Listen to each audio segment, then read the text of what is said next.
Sule membuat ulah mencukur rambut baby Atzam yang tak karuan, botak tengah. Sontak hal tersebut membuat Natalie sedih sekaligus marah karena tingkah suaminya itu. Anak Natalie Holzer dan Sule, Atzam Ardiansyah Sutisna baru saja dicukur rambut setelah akikah, Jumat, tanggal 21 Juli tahun 2022. Setelah acara tasyakuran akikah selesai, rambut baby Atzam yang lebat harus dicukur abis. Namun, Sule berulah, ia membagikan foto baby Atzam yang hasil cukurannya tidak karuan. Foto terbaru bayi kecilnya diunggah di Instagram pada tanggal 22 Januari tahun 2022, siang.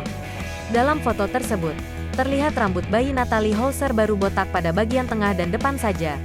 Sementara itu, pada bagian samping dan belakangannya masih ada rambutnya. Bagus gak guys potongannya? Tulis Sule pada caption postingannya. Postingan ini langsung mendapatkan komentar dari sang istri tercinta. Natalie Holzer tampak ngambek dan tidak terima anaknya dicukur tidak karuan. Sedih aku loh. Jangan gitu, kata ibu sambung Rizky Febian. Postingan itu juga dikomentari penyanyi dangdut ternama, Lesti Kejora. Istri Rizky Bilar itu berkomentar menggunakan bahasa Sunda. Kacidawa ulema, kata Lesti.